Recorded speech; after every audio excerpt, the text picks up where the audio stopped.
Hey everyone, it's Rylee and welcome back to my channel for a custom bullet journal flip through. So if you're new here, welcome. I post a bunch of bullet journaling content both in my own journal as well as journals that I do for other people, and this is one of those journals. So this is an order that I got over on Etsy that I've taken and put together for this person. So she chose all the different themes. Well, she let me choose some of the themes, but she gets to choose the themes, the colors, the layouts, all that kind of stuff can be customized. So if you're interested in getting one for yourself, you can find the link to my shop down below. And if you're just here for inspiration, I hope you'll consider subscribing to my channel and comment below to let me know which of these themes are your favorite and what kinds of themes you'd like to see in the future. Now, lots of these themes did come from you guys, your suggestions over on Instagram. So see if you can spy the suggestions that you left for me.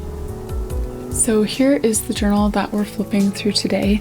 This is one of the old ones from my shop. These ones aren't actually available anymore, but I do have some newer ones with some kind of new and improved features that you can find in my shop if you're interested. And let's just get right into it. This journal filled up every single page in here, so there's a lot to see. And we're starting off, of course, with the title pages here. So the journal starts in 2023, and this customer loves pastels and soft, gentle colors. So that's kind of what I went with for these beginning of the year spreads. Very simple, but very soft. So there was the title page. There's a bookshelf for her to write in the books that she's reading, and a year in pixels. Then we've got a weekly gratitude log and a monthly highlights page over here. And I'm not sure how well you can tell on camera. I actually misspelled monthly the first time, so I just cut a page, or like the top part of a page, out of one of my own journals and pasted it over top and then rewrote monthly. So when I do make big mistakes, people ask me this all the time, like, what happens if you make a mistake in someone else's journal? And when I make like fairly large mistakes like this, that's what I'll do. I'll cover it either with dock grid paper to make it blend in, or I'll cover it with like brown craft paper and make some sort of collage and kind of hide it that way. So those were the yearly spreads. And now let's get into the monthly pages. So yes, this journal starts in June of 2023 and then goes until May of 2024. And it starts off with this cute little cactus theme. I've got this nice peach color, which I feel like just pairs really well with cactus themes. And every month she's got her monthly title page, of course, and then she has a budget page. So there's a section for spending, savings, bills, and income.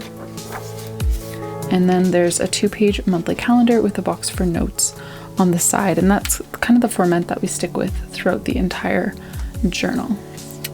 And then, as you can see, we got some weekly spreads. So this is a minimal doodle journal, so there are no hand-drawn like cacti or anything on the weekly pages, but on for some of the months I did like use stickers, washi tape. She said she likes that kind of thing, so I kind of sprinkled it throughout. And this is one of 2 weekly layouts that I used throughout the journal, and what she wanted on every week was a habit tracker for that week, a sort of shopping list over here, and then she also wanted space to write out the events for that week. So that looks quite different on this weekly spread than it does on the other ones, but on this one you'll notice that every month the top part of the box is kind of sectioned off, and that's meant to be the place where she writes down the events that are happening that day, and then the rest of the box will be filled with tasks just to give it that visual separation. Then we get into July, and you may recognize this theme if you watched my May theme ideas video, which I'm going to link up here. I actually used this journal to film my May, June, and July theme ideas videos, so this will be up before some of those. There may be some spoilers, but I hope you guys like these themes. I got a lot of the ideas from all of you over on Instagram, so if you see a theme that you recommended in the question box a little while back, thank you for the inspiration. So this is the second weekly layout here, and again, no hand-drawn doodles. This month I didn't do any collaging because there just wasn't a great spot for it. And here we've got our shopping list, habit tracker, same as with the other weekly spread. However, the events section looks quite different. I have it in kind of a separate spot instead of just kind of merging it with the weekly boxes.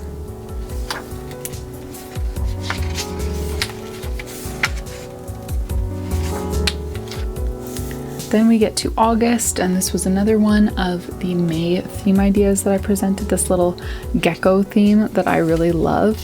And as you can tell, we're continuing on with the pastels. Yeah, because that's just what she likes. And again, here I just included a simple line to separate events from tasks.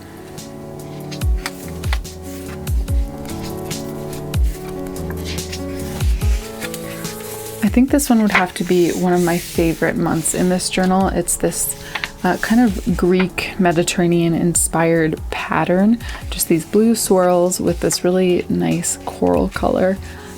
Yeah, I don't know, I just love it. It's simple, but it works. And again, we're back to this weekly layout.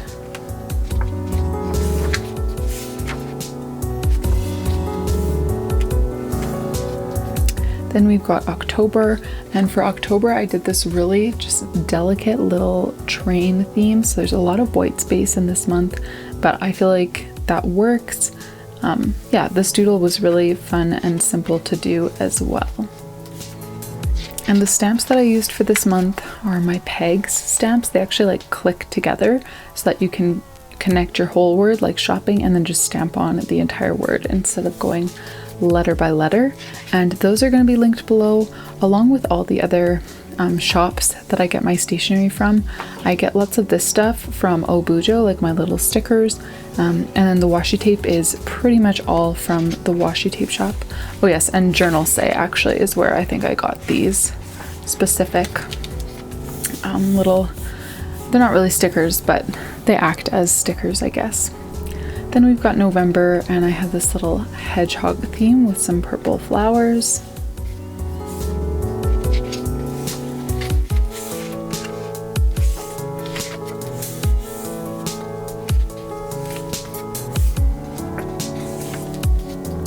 For December, I have this chocolate chip cookie theme, and I really hope that you guys can tell what these are.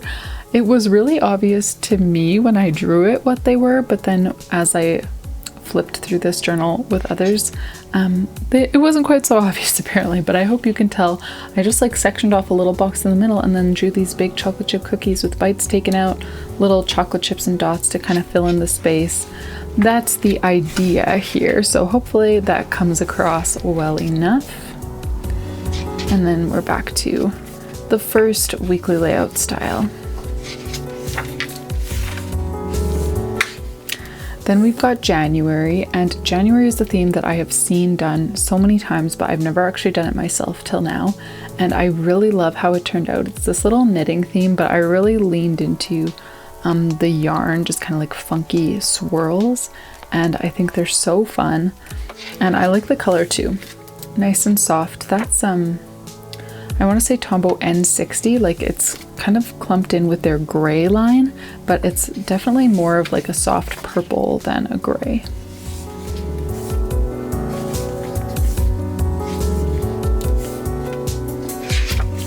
Next we've got February, which was this little coffee theme. So I've got coffee beans and dots. I'm kind of acting as a faux Dutch door, just going up the side there. And then I used this big fun lettering for the title.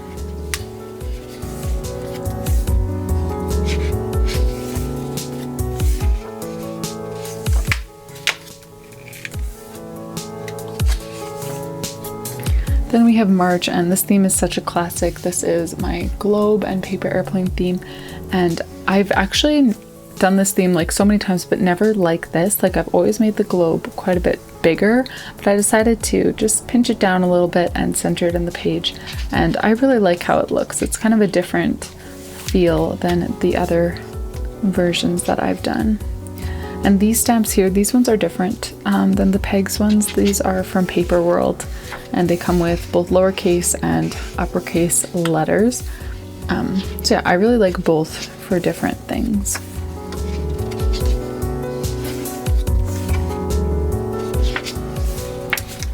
Then we get to April, and this is probably my favorite month. This or September, the one that I pointed out before, but I cannot believe that I have never thought of this before. One of you guys mentioned flamingos over on Instagram, and as soon as I heard it, I was like, yes, I love this. And so I came up with this little print with I was inspired by, yeah, like a pattern, like a seamless pattern that I found on Pinterest. So I'll try to link that below. But I am so happy with how this one turned out. It was so easy to put together and just so cute. And again, we've got the section in here is meant to be for the daily events, and then the tasks will be listed underneath.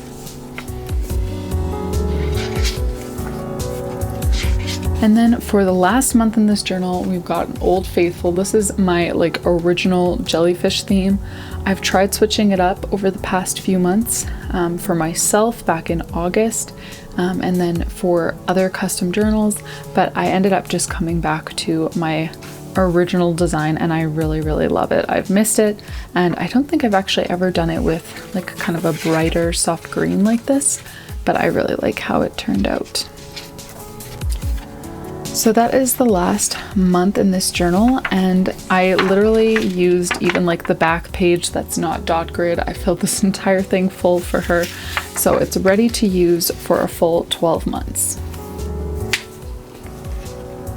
Thank you all so much for flipping through another journal with me. I hope you enjoyed it, and I'll see you in the next video.